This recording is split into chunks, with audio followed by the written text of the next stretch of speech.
Todo final de vídeo eu sempre falo, vamos sempre sair do raso e aprofundar o nosso discurso. E quando eu falo isso, na verdade eu quero mostrar que nós precisamos ter conhecimento, nós precisamos ter mais inteligência. E já tem alguns vídeos que eu venho falado que a esquerda ela precisa saber como agir, porque caso contrário ela apenas vai municiar a direita para que a direita desconstrua e deslegitime todas as principais pautas da esquerda. Eu fiz um vídeo falando sobre isso com relação a Negrali, com relação a Kéfera. Fiz um vídeo falando como que deve ser feita a oposição e principalmente mais recentemente, essa semana, fiz um vídeo falando de racismo, homofobia, pegando um gancho lá do Paulo Giraldelli. Tá tudo aqui na descrição, entre e veja esses vídeos porque é muito interessante. E basicamente é como eu falo, a esquerda precisa ser inteligente para evitar ações equivocadas que vão apenas municiar a direita, como aconteceu ontem num vídeo que o Arthur colocou lá no canal dele. O Arthur Duval, o dono do canal Mamãe Falei, membro do MBL, e ele é deputado estadual por São Paulo. Houve ali um evento, podemos chamar até uma manifestação lá na USP, a favor da democracia, motivada por conta dos episódios recentes envolvendo o Jean Willis. O Jean Willis ele saiu, renunciou ao seu cargo, porque ele temia pela sua vida, porque ele estava recebendo ameaças. Eu fiz também um vídeo falando sobre o Jean Willis, o link está aqui na descrição. E basicamente o que eu falei é o seguinte, mesmo não concordando, mesmo tendo diversas oposições ao pensamento do Jean Willis, é inadmissível que um político tenha que andar escoltado por conta das suas ideias, porque o Jean Willis hoje é o Arthur Duval de amanhã e pode ser todos nós no futuro. E eu falei isso no vídeo, o link tá aqui na descrição. E aí o Arthur foi nessa manifestação e ele foi recebido nesse movimento, nesse evento, e ele foi recebido com muita animosidade. E ele foi lá porque ele sabe que ele vai ser recebido dessa forma. Entre o Arthur e essa parte da esquerda não há diálogo, ele só tem violência. E ele levou outras pessoas do MBL, eles foram muito insultados, o Arthur foi empurrado. E isso é uma grande bobagem, é uma grande besteira esse tipo de ação, esse tipo de atitude, porque como eu falei, só municia a direita. Eu fiquei impressionado como não tinha ninguém ali. E não eram só estudantes da USP, tinham pessoas de fora também. Como eu fiquei impressionado como não tinha ninguém para dialogar com o cara, dialogar com o deputado. Pô, deputado, o senhor por aqui? Pegue o Arthur, colocasse ele lá na frente, entregasse o microfone na mão dele e começasse a sabatiná-lo. O que você acha dessa situação? O que você pretende fazer para melhorar a nossa democracia? Quais são os seus projetos para melhorar a democracia? Se fosse o Kim Kataguiri ou se fosse você, como que você vê a democracia? E começasse a sabatiná-lo para desconstruí-lo, mas não foi isso, houve apenas animosidade, e aí o que acontece? Ele pega todo esse conteúdo e acaba jogando a opinião pública contra a esquerda, também contra a Universidade de São Paulo. Agora as pessoas acham que a esquerda só tem, a USP só tem gente da esquerda, né? Só que as pessoas não sabem que a USP é um lugar absurdamente plural. Tem gente da esquerda, tem gente da direita, e que a USP não e muitos não sabem que a USP é um símbolo, praticamente é a maior representação da elite que nós temos hoje, né? Porque o que menos tem na USP, o mais difícil de encontrar na USP, são alunos de classes mais baixas. Você encontra ali classe média alta. Porque são pessoas que conseguem pagar pelos seus estudos para estudar na USP. Não estou falando que a USP é um lugar de rico, mas a USP é um local ali de bastante classe média e de uma elite que tem condição de colocar os seus filhos numa escola particular ou que os filhos eles têm condições somente de estudar. Mas aí o Arthur vem, passa a mensagem, passa a imagem de que a USP é um lugar que só tem gente da esquerda e não passa toda a pluralidade da USP. E no final ele chega e fala assim, isso vai acabar só quando isso aqui for privatizado. E eu gostaria de comentar sobre essa questão da privatização da USP que o Arthur está falando. É preciso deixar muito claro que a USP, ela desperta muitos ressentimentos nas pessoas, principalmente daqueles que não conseguiram ser aprovados na USP, né? Porque, poxa, tentou e não conseguiu ser aprovado, então muitas pessoas têm certo ressentimento por conta da USP, por fato de não conseguirem terem passado no vestibular ou não terem passado em um concurso para serem professores ou para serem alunos da USP. Só que hoje a Arthur quer privatizar, de onde que vai sair os 5,1 bilhões de reais do orçamento da USP? De onde que vai sair esse dinheiro? Não vai sair, né? Aí o que vai acontecer? Vai reduzir o orçamento, o que vai acabar acontecendo? Possivelmente vai acabar sendo cortada a pesquisa. E deixa eu falar para você, porque muitas pessoas não sabem como funciona a universidade. A universidade não é só para você transmitir conhecimento. Na verdade, a universidade não é transmissão de conhecimento. O ensino na universidade não é um ensino técnico, que o aluno fica parado e o professor vai lá e passa o conhecimento para ele. Não, a universidade ela é geração de conhecimento. A universidade é o local que o conhecimento vai ser gerado dos alunos, dos professores e de todos que estão na universidade. E esse conhecimento ele é gerado através da pesquisa. A pesquisa é o que faz a universidade ter a sua relevância internacional. O que faz a USP ser a USP não é o seu ensino, é a sua pesquisa. O que faz a Harvard ser a Harvard não é o seu ensino, é a pesquisa. O ensino vem depois, porque é a pesquisa que leva o nome da universidade para os congressos internacionais, é a pesquisa que faz com que os pesquisadores sejam citados por outros pesquisadores e que aumente a relevância da universidade. Então a USP só é a USP por conta da sua pesquisa. Só que se você privatiza, você retira recurso da USP. tira recurso da universidade.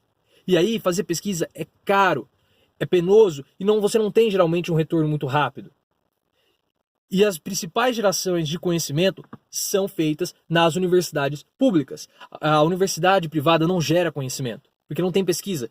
Salvo alguma ou outra instituição faz pesquisa, mas não são a maioria. Pouquíssimas fazem. No seu total, as universidades particulares não geram conhecimento. E por que elas não geram? Porque não fazem pesquisa. E não fazem pesquisa porque não tem recursos suficientes para fazer pesquisa, porque é caro fazer pesquisa. Ah, mas aí isso você recebe recursos da CAPES, dos órgãos governamentais e blá blá blá.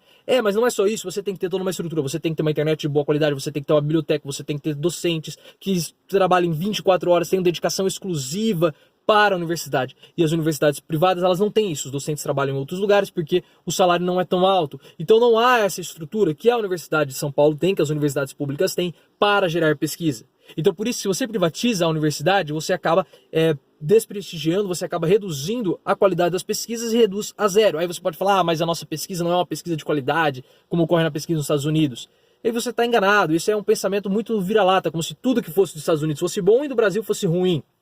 O Gessé Souza, no livro dele, Classe Média no Espelho, explica basicamente isso. Aí você vai falar assim, mas você falou dos Estados Unidos, lá as universidades são particulares. Sim, são particulares, mas é um esquema diferente do que ocorre no nosso. Nossas universidades particulares, a maioria delas está se importando com o lucro. E por conta disso elas não vão investir em pesquisa, porque pesquisa é caro, não dá recurso. Você precisa pagar, financiar os seus pesquisadores irem para o exterior, e isso não dá recurso. Não dá recurso, não dá lucro.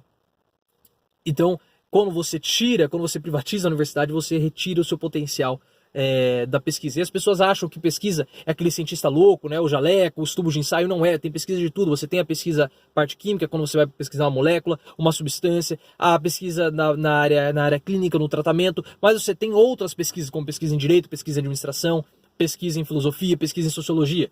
Você trabalha ou possivelmente já trabalhou.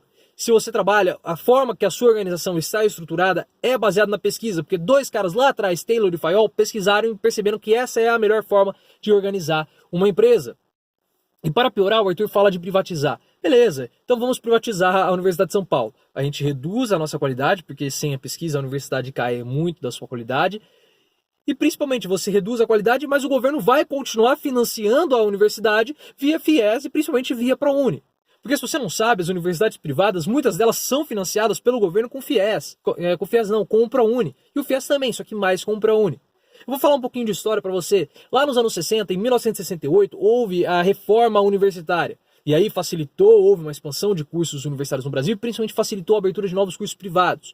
Já em 1970, você tem um decreto para regulamentação das concessões de bolsa para os estudantes. E aí foi crescendo a quantidade de universidades privadas, universidades particulares, foi crescendo, até que nós chegamos ali nos anos 80, final dos anos 80, início dos anos 90, onde você tem uma estagnação.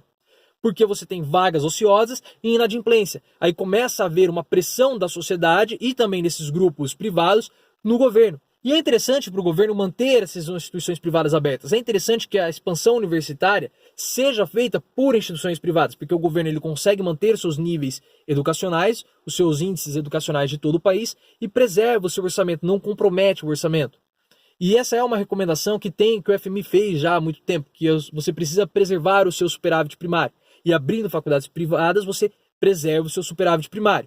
Só que como você começou a ter uma pressão da sociedade por conta da inadimplência e das vagas ociosas, e aí você tem a pressão dos grupos privados, você começaram a ter desenvolvimentos, e aí em 2003 você tem o ProUni. O que é o ProUni? O ProUni funciona basicamente assim de forma, o governo ele pega algumas vagas das universidades e ele dá uma isenção fiscal basicamente no valor daquelas vagas daquelas faculdades. Então é como se o governo pagasse a mensalidade para que o aluno estudasse lá. Isso é absurdamente lucrativo para as instituições privadas. Então o governo financia muitas dessas faculdades privadas e muitas delas têm baixa qualidade, não tem uma qualidade compatível com as universidades públicas. Então, se você privatiza a USP, você acaba fazendo com que o governo volte a financiar a universidade via ProUni e via FIES, e você também tem outros problemas de inadimplência, que esses alunos vão ter que devolver o dinheiro, mas muitos não devolvem, e você começa a financiar pelo governo um ensino de baixa qualidade. Mas aí ninguém teve a capacidade de falar lá com o Arthur, chamar o cara para o debate e tocar nesses pontos com ele lá. E é por isso que eu falo, gente, vamos sempre sair do raso, aprofundar o nosso discurso. Se você chegou até aqui, considere se inscrever no canal. Deixe seu comentário, o que você acha? A USP precisa ser privatizada? Precisa haver privatização no ensino? O que você acha desses grupos de esquerda que estavam lá naquele evento que o Arthur cobriu? O que você acha do próprio Arthur, da atitude que ele tem, dessa forma dele de fazer política? Deixe o seu like no canal, compartilhe com os seus amigos para que a gente possa criar uma corrente contra esse pensamento superficial completamente desconectado da realidade. Principalmente se você tiver algum colega, algum conhecido da USP, compartilhe esse vídeo com ele para que ele possa ver esses argumentos, para que ele possa entender um pouquinho melhor sobre a universidade, vai esse movimento aí que vai ter essa pressão aí que já ocorre há algum tempo, mas possivelmente agora vai se intensificar pela privatização da USP. E lembre-se, daqui nos comentários, aqui na descrição, está todos os vídeos que eu falei estão aqui na descrição, o vídeo do Arthur, os outros vídeos que eu falei, os vídeos que eu fiz sobre o João Willis e todos os outros vídeos que eu falei sobre a ação da esquerda. E vamos sempre sair do raso mais uma vez e aprofundar o nosso discurso.